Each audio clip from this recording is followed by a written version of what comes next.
De eso se trata. Con Ricardo Cartas. Es un gusto saludar al doctor Alejandro Lambarri, académico de la Facultad de Filosofía y Letras. Acaba de publicar un libro muy interesante, Jorge Ibargüengoitia, un escritor entre ruinas, biografía literaria, y que coincide que ayer fue su aniversario de Jorge Ibargüengoitia. Alejandro, ¿cómo estás? Buenos días. Muy bien. Buenos días, Ricardo. Qué gusto. ¿Cómo va la pierna? A ver, cuéntanos.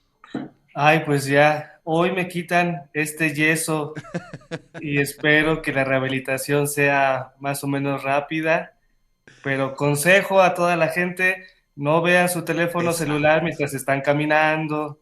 Es la principal regla de seguridad, por favor. Nuestro cerebro no está hecho para eso. Sí. Oye, Ale, pues a ver, qué grata lectura tuve hace unos días de este libro, de esta biografía literaria de Jorge Ibargüengoitia.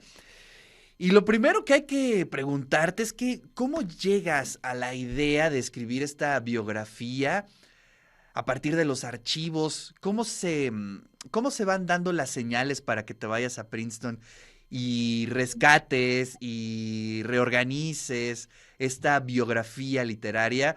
Pues sin duda alguna de uno de nuestros escritores al mismo tiempo importante, pero también conflictuado con la intelectualidad en México, ¿no? Sí, mira, no me quiero remontar mucho tiempo atrás, pero me voy un poquito. Al término de mis estudios de doctorado, yo pasé un momento leyendo solo aquellos textos que más disfrutaba. Y el género que más leí en esa época fue el de biografía. De ahí que cuando yo quise iniciar un siguiente proyecto, dije, bueno, voy a escribir una biografía. En ese momento lo hice de Augusto Monterroso. Y te cuento esto porque lo interesante fue que preguntando, enviando correos, descubrí que el archivo, en ese caso de Monterroso, estaba en la Universidad de Princeton y bueno, tuve la gran fortuna de solicitar y obtener una beca.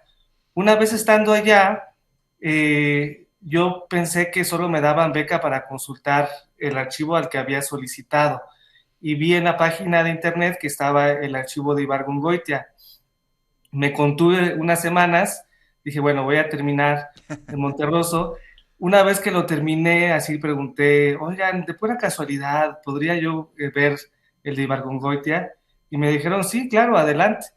Lo empecé a consultar y fue una maravilla. Entonces ya después hice todo lo posible para adentrarme a ese archivo y esto fue, bueno, hace aproximadamente 4 o 5 años que empezó el proyecto y esa fue, digamos, la chispa que encendió el interés con Ibargüengoitia.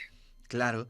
Y a partir de ese momento, pues inicia la construcción de esta biografía literaria que, bueno, pues desde que abrimos el libro nos encontramos con estas referencias humorísticas, estas citas con las que tú abres el libro y nos damos cuenta que, bueno, sí, la obra altamente humorística, pero un poco también de su vida íntima, ¿no? Su relación con su diario, con sus archivos, nos muestra este juego poco visitado entre los y las escritoras mexicanas.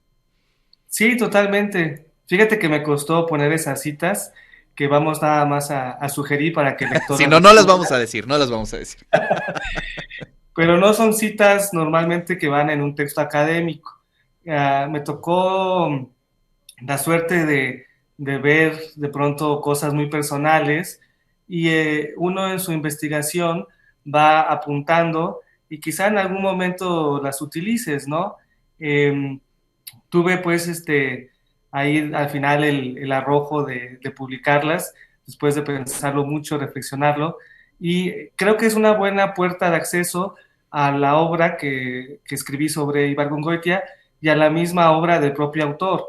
Para mí fue muy importante que este texto estuviera en diálogo con la literatura de Ibargüengoitia, en el sentido de una escritura ágil, entretenida. Humorística es más difícil porque es un trabajo crítico, pero aún Claro. así está eso del epígrafe. y, y sí, que fuera una obra que le hiciera honor o que estuviera en diálogo con él, ¿no? Que fuera una obra que se lee como sus novelas de manera muy ágil, entretenida y que a la vez, como sus propias novelas, si quieres excavar e indagar en estos grandes temas literarios que nos atañen, pues se podría también hacerlo, ¿no? Claro. Oye, y bueno, pues desde el principio vamos dibujando el perfil de Ibargüengoitia, interesantísimo, me gustó mucho de dónde viene su familia, ¿no?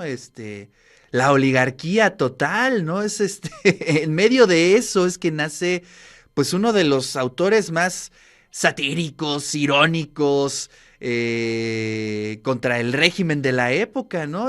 Hace rato estaba yo leyendo a la audiencia un poquito de este libro, Instrucciones para vivir en México, y es increíble cómo le da a matar al PRI, ¿no? De la época de los setentas, pero él nace yo creo que en uno de los espacios pues más conservadores, oligárquicos del país, que es, bueno, Guanajuato y específicamente su familia, ¿no?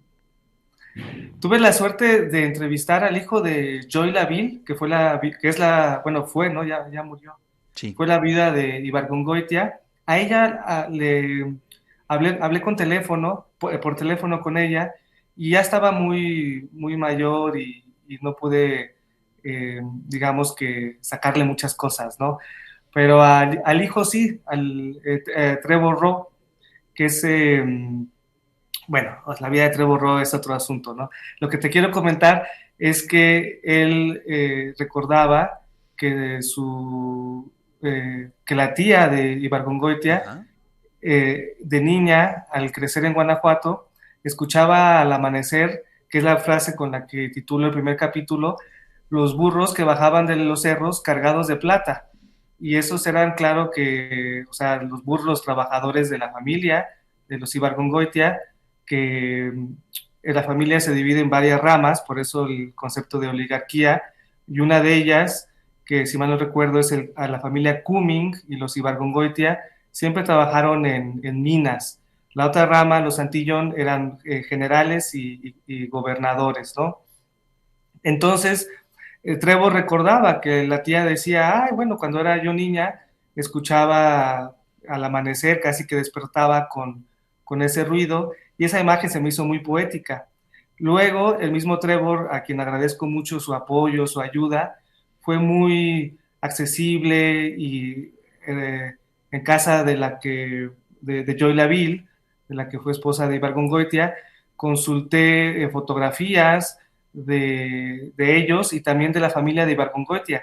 Y es una cosa extrañísima, porque pareciera que está uno en un álbum de estas novelas de siglo XIX francés, Exacto. Marcel Proust, ¿no? Entonces la gente vestida con sombreros muy rimbombantes y trajes de la época, de viaje en Europa.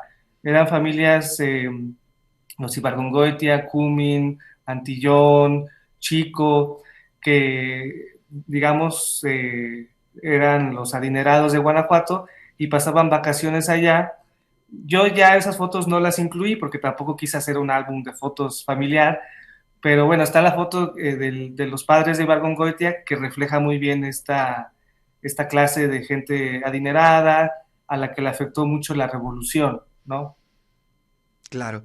Sí, y bueno, a partir de ahí viene un declive, ¿no? Es decir, bueno, ya a Ibargüengoitia le toca pues vivir esa picada de la familia.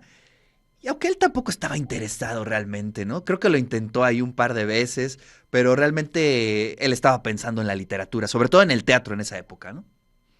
Sí, él descubre la literatura de manera muy circunstancial porque estaba en Guanajuato trabajando en la hacienda que le heredó su padre y va a visitar a su mamá y ahí se encuentra con Salvador Novo. Exacto. Algo que es muy interesante es un comentario que me dio un amigo de Ibargüengoitia, David Ehrlich, que Ibargüengoitia a su vez le dijo a David que el cine mexicano de la época no le gustaba porque los diálogos eran muy acartonados, que eran como muy falsos. Y esta obra que puso Novo en Guanajuato, que es una obra de Rosalba y los Llaveros, de Emilio Carballido. Eh, es una obra muy, muy ágil, muy coloquial, aparentemente sencilla, pero muy entretenida. Y bueno, esto para Ibargüengoitia fue el cambio, la epifanía, y se regresó a Ciudad de México a estudiar teatro en la UNAM. Exactamente. Y bueno, y a partir de ahí, bueno, ya es, digamos, intenta hacer una vida literaria en el mundo de escritores, en el mundo del teatro, pero no le va nada bien. Viene un periodo muy complicado económicamente.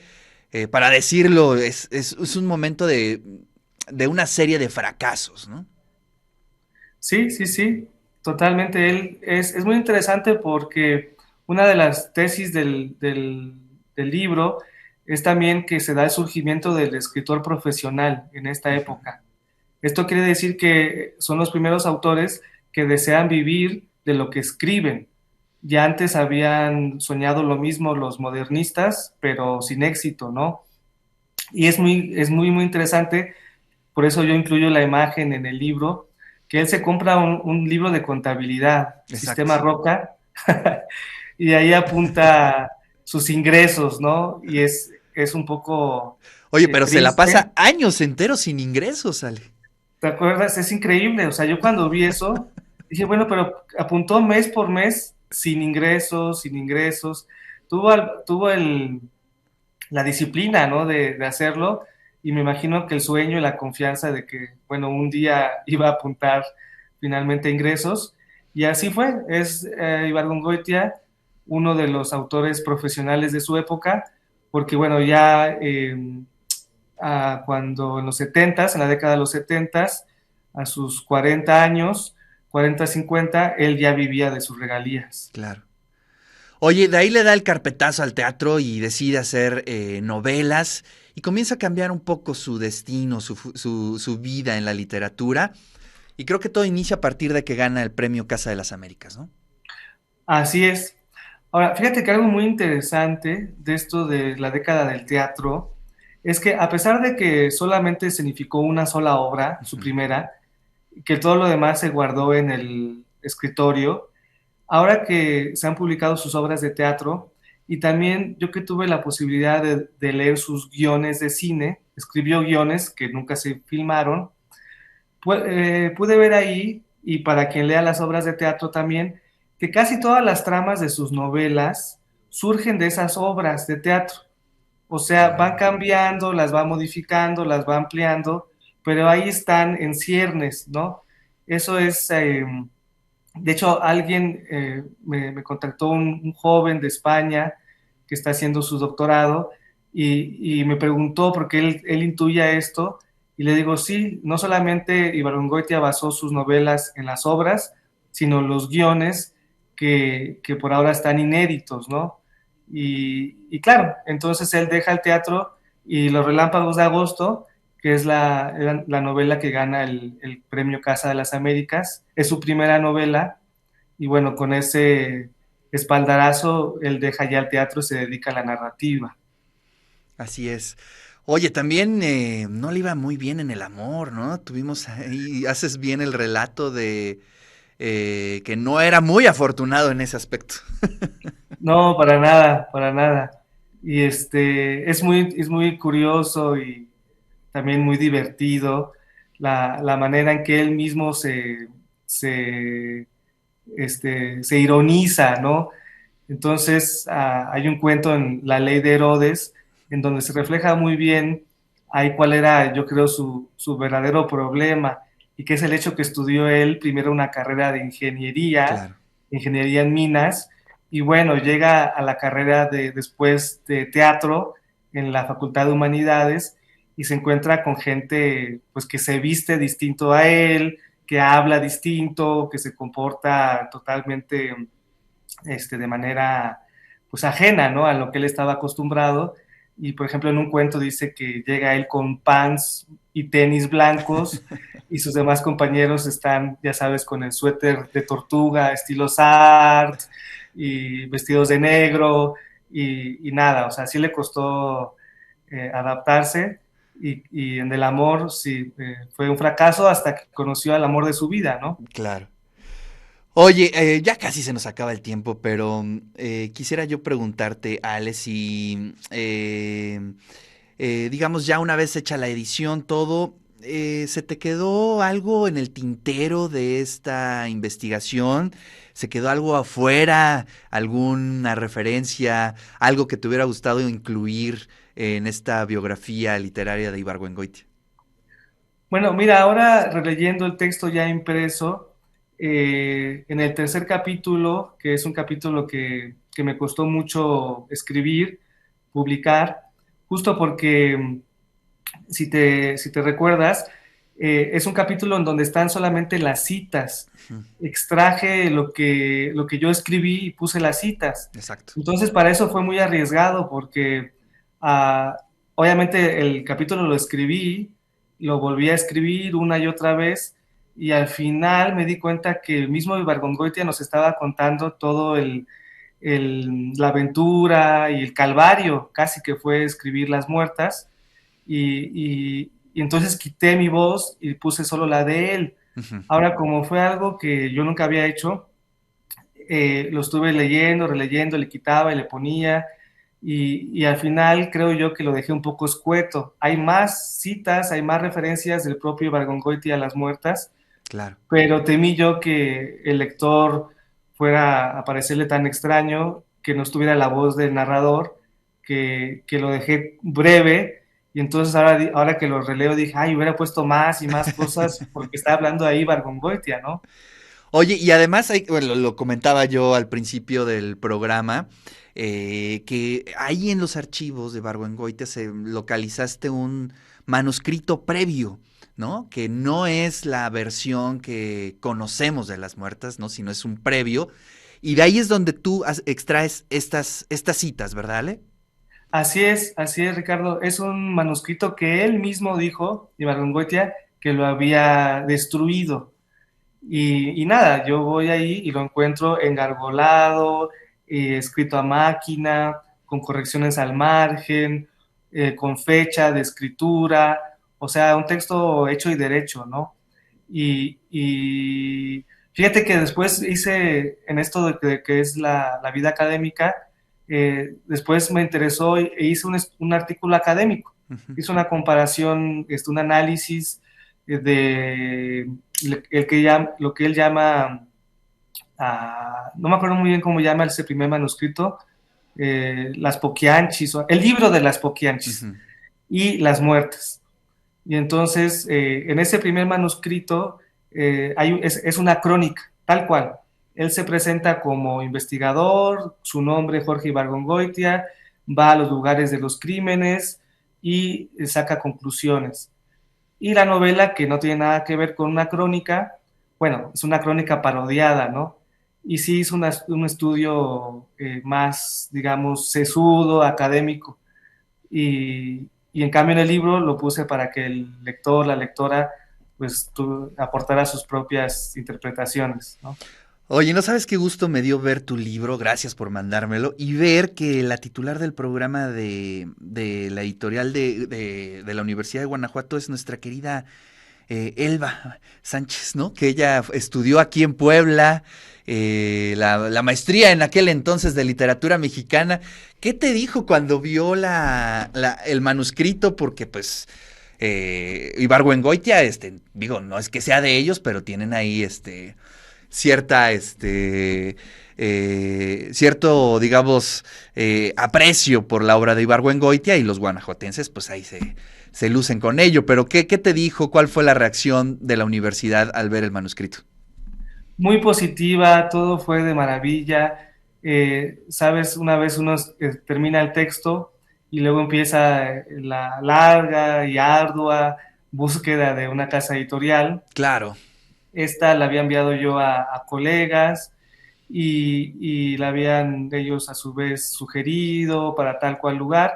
Y fue en un viaje que realicé a Guanajuato para investigar en el archivo histórico de la ciudad, que yo no conocía a Elba, conocí a un colega, Carlos Ulises Mata, que es especialista en Ibargüengoitia, que se interesó y que a su vez le presentó el texto a Elba y desde entonces fue todo una maravilla. Fue una actitud, una respuesta siempre positiva, queremos publicarlo, y el trabajo editorial fue muy bueno, porque como ves, al incluir fotos, no siempre es fácil, hay que pedir derechos, y Claro. luego la calidad de la foto, y luego el texto, y siempre fueron muy receptivos, y yo estoy muy contento. Sí, la verdad es un libro muy, muy, muy interesante.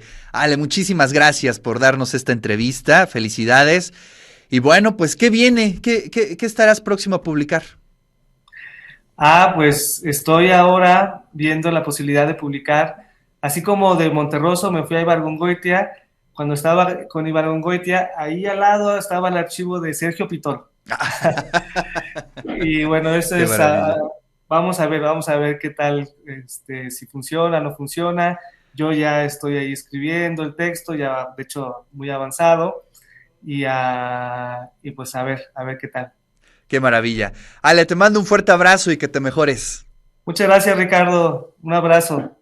Bueno, pues ahí están las palabras de Alejandro Lambarri, el autor de Jorge Ibargüengoitia, un escritor entre ruinas, biografía literaria, y que bueno, pues tuve la oportunidad de hacer la lectura este fin de semana y es un libro que vale mucho la pena, editado por la Universidad de Guanajuato. Vamos a hacer un corte y regresamos.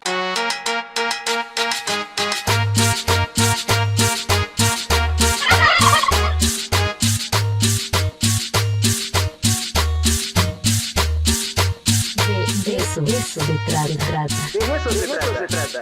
De eso se trata. Con Ricardo Cartas.